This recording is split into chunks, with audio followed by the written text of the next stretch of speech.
I told you one of the most influential moments in history was a happy accident? That the spiraling of Europe into World War I almost didn't happen. The event I'm talking about is the assassination of Archduke Franz Ferdinand.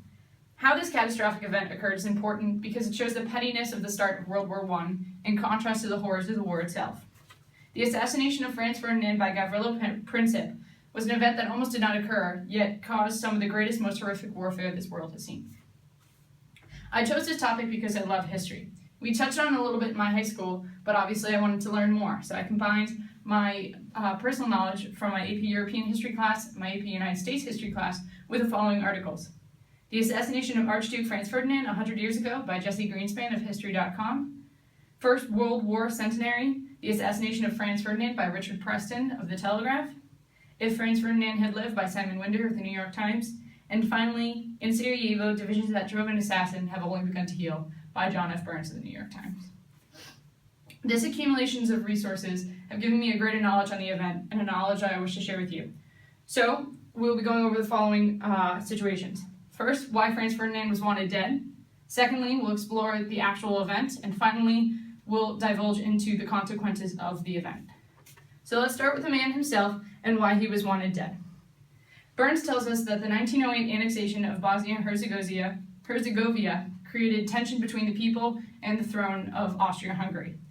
The people in that territory wanted to join the independent state of Serbia, creating a state called Greater Serbia, not be part of Austria-Hungary, thus causing that tension.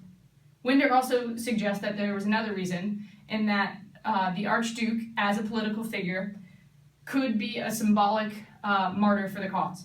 He could, his death could stir change, and therefore Greenspan suggests that the young Bosnians, which were a group of young poor student rebels,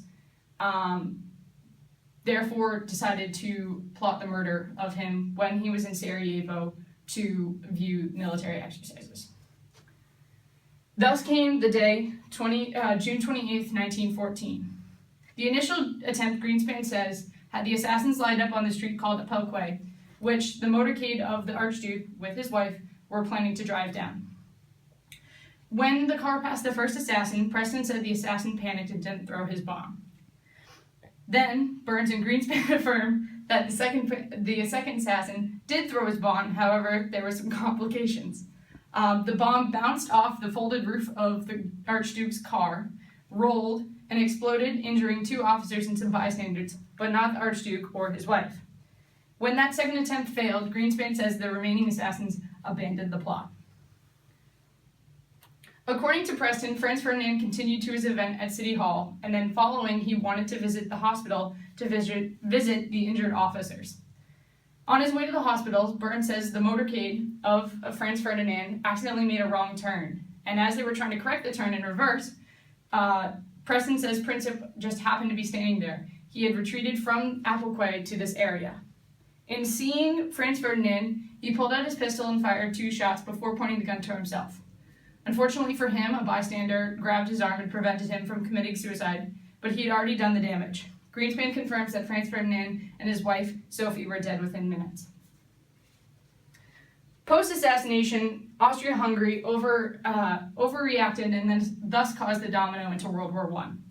According to Greenspan, the enraged Austria-Hungary blamed the state of Serbia for these attempts, and then when they were backed by Germany, decided to deliver a harsh ultimatum to Serbia, which Serbia could not comply to. Greenspan continues and then says on July 28th, Austria-Hungary declared war on Serbia, and thus the tangled alliances of Europe at this time pulled states like Great Britain, France, Russia, and Italy into this giant war. But this wasn't any old war. The new technology, such as machine guns and poison gas, caused horrific deaths, and a lot of them. So let's recap. We started by looking at the assassination of Franz Ferdinand and why he was wanted dead. Second, we looked at the actual assassination, and finally, the consequences of the assassination. This event, the assassination of Franz Ferdinand, despite being so small and almost non-existent, had detrimental consequences to the face of Europe and the world we know now. So with this new info, I hope you've gained a new perception on the start of World War I and the consequences of happy accidents, both good and bad.